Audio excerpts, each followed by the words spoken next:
Welcome to All Things Green. I'm Anton, here with my special guest, 𝐁𝐿 to discuss a variety of topics from across the sustainability universe. Joe, how are you doing today? I'm feeling phenomenal. These are some pretty good mulberries, huh? Oh yeah, these are delicious. I got them on the side of the road on my way over here. Oh yeah, I've got a ton of these growing in my backyard right now. Yeah, man. They're pretty good. How would you describe them? Sweet, fragrant, Fragrant. flowery, Have some more, have some more. juicy, easy. They're pretty good. But we're not talking about mulberries today anymore. But we're going to talk a little bit about community organizing, connecting with nature. So Joe, tell me a little bit about yourself as our special guest today. Right, so my name's 𝐁𝐿. You know, I've been trying to reconnect people to the environment since I graduated. I graduated from Cleveland State, bachelor's in environmental biology, 2018. Ever since then, I've been trying to just continue to reconnect people to the environment through any means necessary. I come from a place where environmentalism is really not a thing at all. You know, I'm from East Cleveland, right on the border there, Cleveland Heights. Yeah. I grew up, you know, stomping all through Forest Hills Park and playing around in there. So my family always had a profound love for the environment and making sure that their kids were getting that rearing in the environment. So I continue to try and pass that on to the next generation. So most of my background is largely in environmental biology and botany. You know, I was doing all sorts of vegetation surveys as an undergraduate plant ecology lab assistant, as well as an assistant groundskeeper on an urban campus downtown. Very cool. That's awesome. So it's constantly like learning about environmental science while also applying all of that knowledge. So That's really cool. And now you work for a couple local organizations, is that right? Yep, and I've just been circulating all around Northeast Ohio's environmental front, you know. I started at 𝐒𝐿𝐴 Soil and Water. You know, there's really good people there that was connected to every single watershed group around the city and around the 𝐒𝐿𝐴. And continue to get more experience teaching people and exploring and seeing the ecology and the environment with the Cleveland Museum of Natural History. Yeah. Doing more vegetation surveys in some of the most pristine and most biologically rich habitats all over Northeast Ohio, you know, everywhere from Geauga County and Ashtabula to the Vermilion and Sandusky. Saw a lot of really just amazing things, you know, sorts of things where it's like, people wouldn't believe these sorts of habitats are still in Ohio. Yeah. And it gave me a newfound passion to really care for this stuff and show people what type of effect that can have when you really keep these sorts of things in place and you like really let it, you know, fill your heart with that joy. It really kind of like makes you want to keep working at it. Absolutely. And so your line of work, I know that you work for Rust Belt Riders and Cleveland Metroparks, but I kind of want to hear first about, you know, your foray into the Rust Belt Riders. If you could tell us what that is and a little background. So I came into the Rust Belt Riders with all of that passion for the environment, and I wanted to continue that effort, you know. Yeah. So I saw the Rust Belt Riders online one day. I also went to the Ingenuity Fest, right? Because they actually had space down there. Ingenuity Cleveland. We're going to plug it in the show notes. Yeah. Another really big community-based artist collaborative doing great things. Very firm belief in the environment in that organization as well. They're a nonprofit, but they actually own a building over in downtown Cleveland, right on 55th and St. Clair. Heart of Cleveland there, right on the lake, you know. And they've been processing food scraps there, you know. So Rust Belt Riders is a community composting collective. They basically take your food scraps and they process it back into a value-added black gold media that you can apply straight to your garden.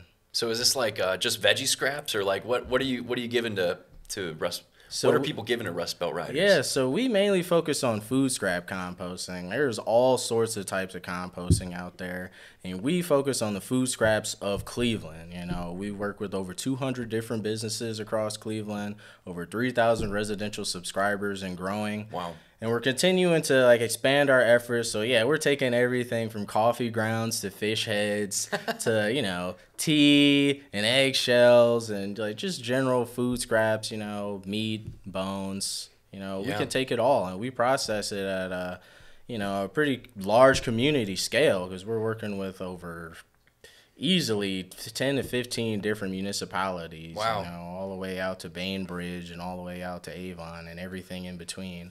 It's pretty wild that you guys are able to have those partnerships, you know, that private sector, public sector partnership. I mean, that's really cool. And you guys create a product. It comes in a really cool bag. It's called 𝐻𝐿𝐻 Soil. So tell us a little bit about our product here. Right. So this is definitely the product of Cleveland. By investing in a bag of 𝐻𝐿𝐻 soils, you're investing directly into the sustainability of Cleveland. Right. Awesome. So we're using a completely organic process. You know, our greatest workers, our employee of the month every single year is always everybody playing in the soil food web. You know, those worms, those fungus, and the bacteria. We're trying to cultivate a living system to completely recycle everything that we're getting out of the city, and, you know, try and build that more circular economy, starting with the ecology. So, yeah, I would say that's really what sets it apart. You know, a certified organic product, largely just compost based. You know, there's no synthetic fertilizers in this. There's really no chemicals added. It's all organic mineral nutrients, just like how all of these plants have evolved to adapt to using, right? Yeah. It's trying to get us closer to the most fertile media we possibly can get, and that's why we call it 𝐻𝐿𝐻 soils. It's like a reference to an Old English word, tilth, which refers to the fertility in your soil. Yeah. So we've got Sprout here, which is mainly for, you know, transplants and seed starting. It's got a little bit lower amount of compost in it, and it's a little bit lighter media. Easier for young plant roots to spread, easier for water to percolate through. And then we've got Bloom, which is our more mature plant, more nutrient deriving plants, you know, that need a lot of nutrients right when you need them.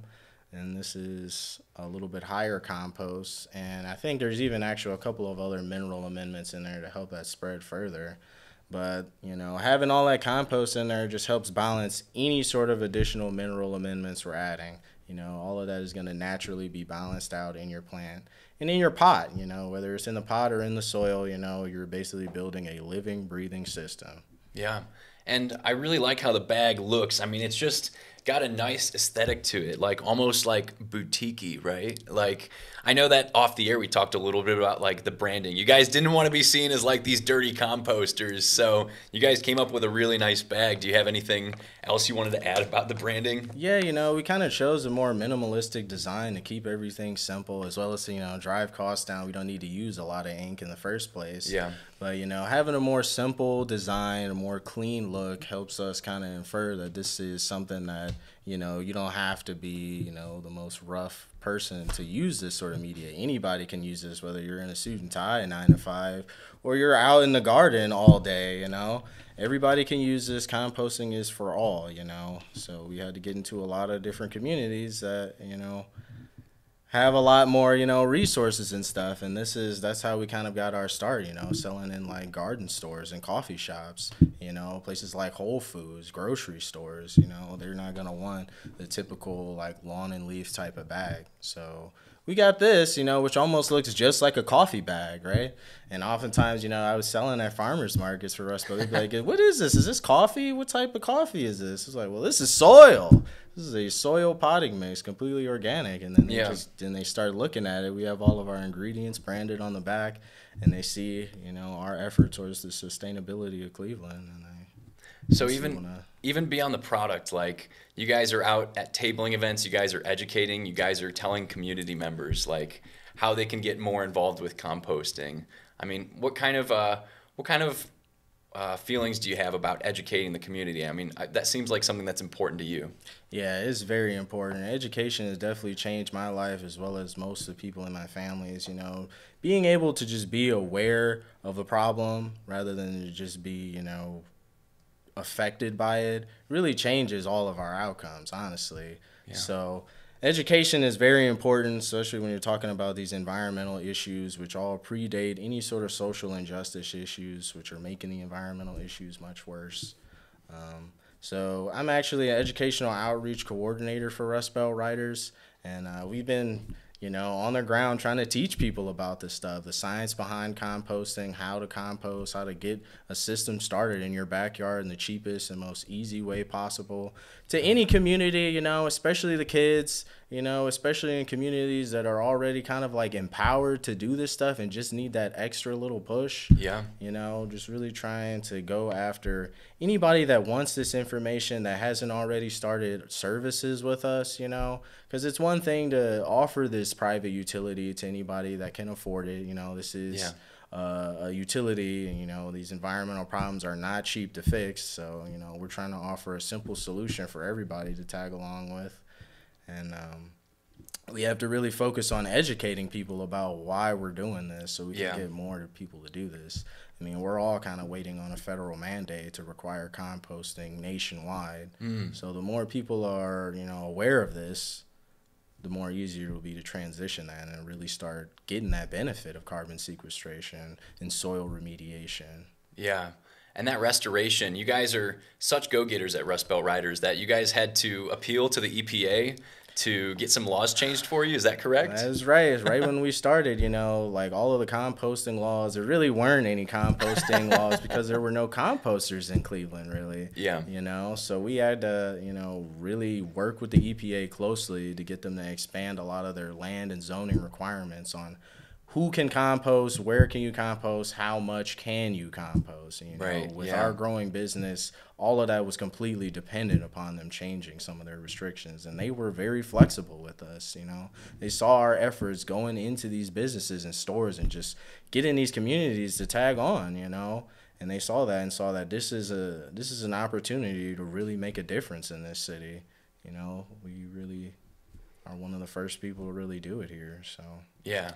At least on a community scale, you know, there were definitely a lot more industrial composters around that we actually put out of business. Wow. You know, because we were able to go into the community and really get a lot more waste. So, you know, a lot of them ended up just giving us their contracts because they just couldn't do it anymore. And it just wasn't financially feasible for them, but it was very lucrative for us. Yeah. So, I mean, that's an amazing success story, like the power of educating a community around sustainability and being able to get buy-in into your product and your business model. I mean, that's, you know, for a worker-owned company like that, I think that's just phenomenal. So anyways, Joe, we're gonna definitely plug Rust Belt Riders in the show notes, but I wanted to talk a little bit more about your job at the Cleveland Metroparks. You do a lot of education on the Rust Belt Rider side of things, but you also do some education at Metroparks too, right? Right. So yeah, I'm an outdoor recreation specialist for youth outdoors at the Cleveland Metroparks, and our whole goal is to basically bring kids in the community of colors, you know, all across the city of Cleveland, you know, right in the inner city, and bring them straight out to the Metroparks. You know, we provide all gear, equipment, expertise, food, and everything, and just bring them on any level and increasing levels of outdoor exploration. You know, we're doing all sorts of programming from hiking and backpacking and camping to fishing, you know, rock climbing, biking, archery, you know, everything you could think of, you know, and trying to show them like, this is really going to make a change in your life. This is one of those experiences that's going to change your entire perspective of what you can do, as well as what you and your family could do, and how, you know, we kind of have to heal ourselves and heal our minds around how we think about the environment and the community at large. And what's it like just being able to bring a kid into nature, you know, who's not really a frequenter in green spaces or like maybe those activities? It's really amazing, honestly, man. Like, I grew up in a lot of, like, outdoor situations, but, you know, I lived in the inner city, too. So it was a lot of summer excursions. But, you know, we have kids who are coming into our programs that have never seen the lake, you know, and they're going into middle school. Yeah. You take them out there, you know, first time kayaking, and they get in that boat after getting a little bit of safety and instruction, and they're just going, man. They're just one with the water. You know, it really almost brings a tear to my eye sometimes. But, you know, as an instructor, I got to stay up to point, you know, and stay as that role model for them, you know, and really try and lead through example. So it's really special to see these kids doing something that, you know, society has already kind of deemed them to never do. So we're really kind of trying to change that whole mentality. Yeah.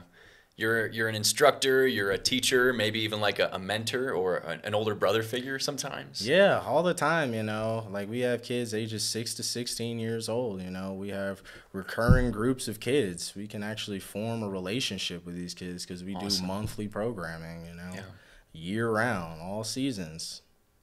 And I'm kind of curious some of the benefits of these programs. I know that there's like research out there saying like your time spent in nature is just good for your mental health and all kinds of things. I mean, do you know about any of these studies? Yeah, there's actually a ton of studies, and in particular, there's actually a study done on some youth outdoors kids where they were actually interviewing and right here in like, Cleveland. Yep. Okay. Yeah, it was actually just published in 2023 last year, but it was like a study over 5 years of just like how the kids were from the start and to how they were afterwards. You know, a lot of them are bringing their families out on outings. You know, they're taking that self-responsibility that they're learning on our programs and bringing it to their families. You know, they're cultivating their own sense of environmental awareness, learning about all these different sustainability initiatives. You know, they're culturing themselves and developing themselves around something that's, you know, not as like isolating as a city can be sometimes. You know, you're really learning what the community can give back to you by being a part of it. Yeah, that's really special, and it kind of makes me want to like go on one of these programs, but I'm not a kid, so I mean, how can other people kind of get involved with environmental stewardship and have these experiences, maybe in a group setting or even just by themselves? Do you have any words of wisdom?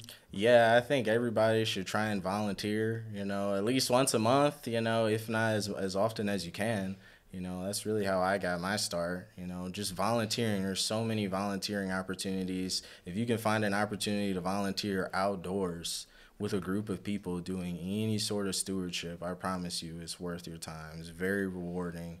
It's very soul feeding, honestly. You know, it really kind of helps you build those connections. It really kind of helps, you know, that whole mental illness aspect helps heal a lot of that. Just having that meditation out there and just having that connection with other people doing something positive, it really changes your whole outlook on life, you know.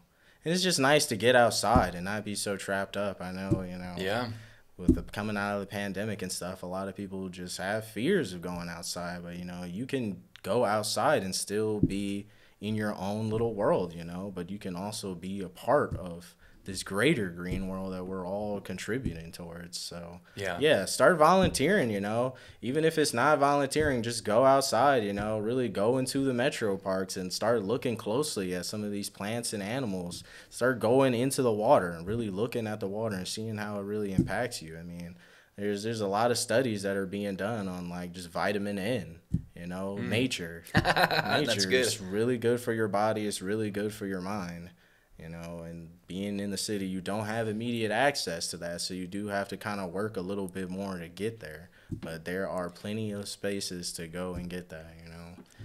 You know, find somewhere where you can go and just like have a good hike every now and again, you know. There's Metroparks all over the city, you know. We have this emerald necklace here. So that's really kind of what sets Ohio apart from a lot of these other states. All these access to just fresh water, the Lake Erie, all these rivers and streams and glacial lakes all over the place, you know. We're like in the middle of so many different regions, you know. So many rare plants and animals are passing through here all the time. It's really amazing, honestly. Yeah. Ohio's biodiversity is like really cool, and even if you're not living in Ohio and you're watching our show, like definitely look for your volunteer programs, your watershed stewardship programs, and your local parks to get involved in, you know.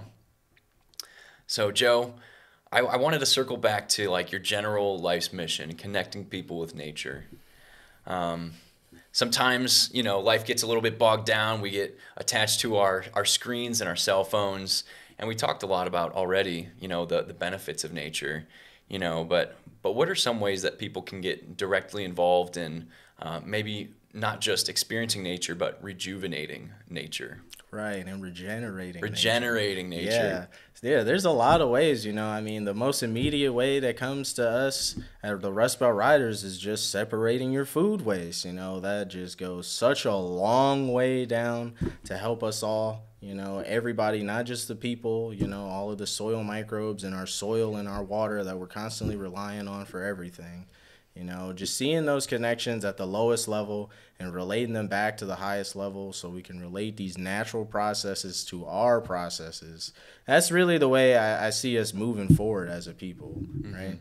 So, to kind of get back to your question, yeah, I mean, my life's mission is to really reconnect people to the environment to try and improve all of our outcomes, you know, and try and tackle all of these environmental issues as well as the social injustice issues. You know, they're all hand in hand.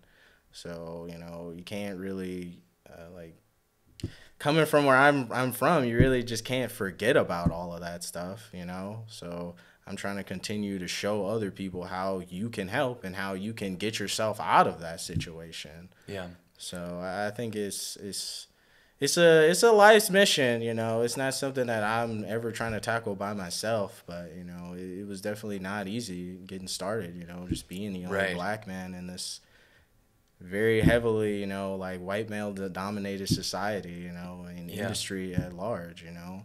But that kind of helped me fuel that passion even more, you know, because I want to see more people like me. Yeah. Like I really want to be together on this, you know. And we can all be together on this, you know. This is something that affects us all. Yeah. And you getting into like a green career, you know, kind of breaking through as a black man, getting into a green career. You said that you had to do a lot of cutting your teeth on volunteering, kind of.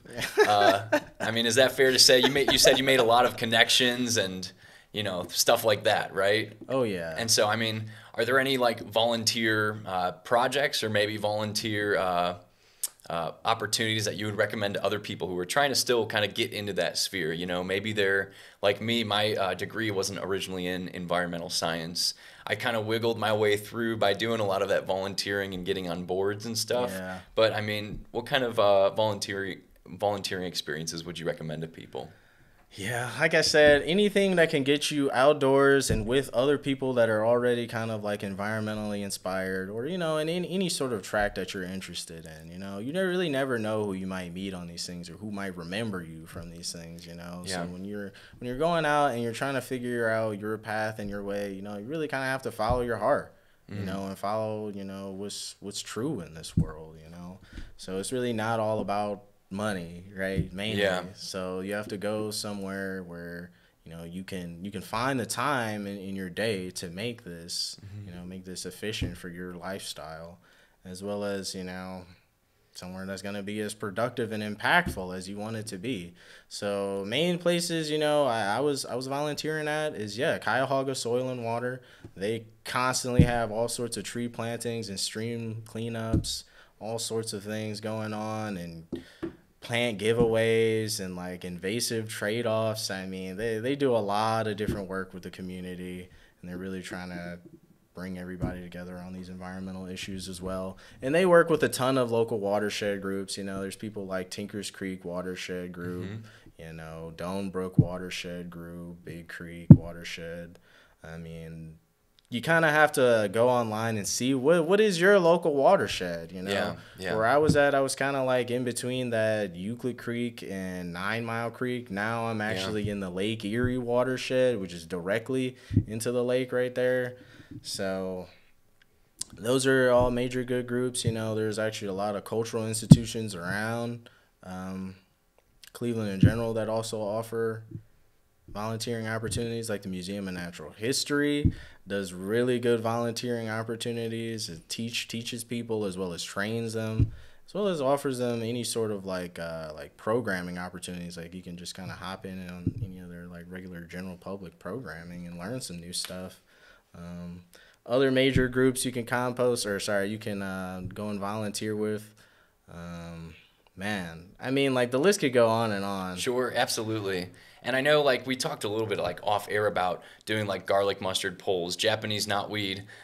There's even some, like, local businesses that create food out of these invasive food poles, which I thought was really cool. Like, some inspiration for some of our viewers who wanted to maybe try something like that. Yeah, I mean, I think the best way to really deal with your weeds is to eat them. You know, if you're not going to compost them, you know, you might as well make them more useful. So we were talking about like garlic mustard. You know, that's one of the most aromatic and tasty invasives there is, really. So you can take that garlic mustard and mix it with wild ramps and actually make a really nice pesto, you know, and it actually really is good. Yeah, Ohio City Pasta actually makes a noodle that's seasoned with the garlic mustard and the ramps. And then, Larder was actually making some Yeah, they were like pickling Japanese knotweed. How did that taste? Did you get a taste of it? It was like a very light cucumber, you know? Like Yeah. if you had an actual pickle, like, or even like a radish, like a pickled radish. Yeah. Like very similar. But, you know, young shoots off the Japanese knotweed, which grows literally everywhere along our 𝐤𝐿𝐴𝐺𝐵 River. It's a very invasive Japanese species that just completely takes over, like, riparian areas and edges, and really actually destabilizes slopes. So it's actually a major problem for our infrastructure around here. You can kind of see that when you go towards Irishtown Bend and other areas of concern where it's just all sort of falling apart. And that invasive is just really taking charge and leading the way, you know. Yeah. So, let's see, other edible invasives. Yeah, there really aren't a lot because most of them are actually all toxic and poisonous. So that is one of the very unique ones. Yeah.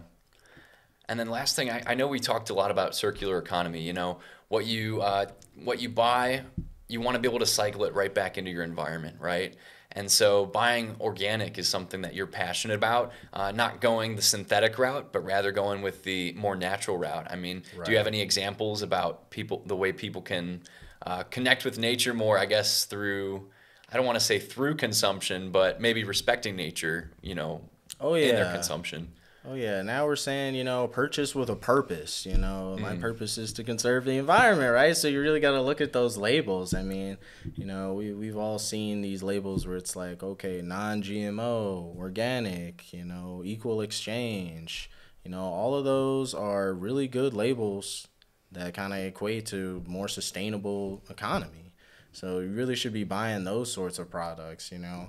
Get things that are locally sourced, things that were farmed in Ohio, things that were raised in Ohio, you know. We should really be using our local resources in general because that just, you know, it reduces the amount of fossil fuels we're burning, the amount of resources in general we're using up, and then we're actually putting that back into our economy, you know, into our pockets rather than trying to send it off somewhere else.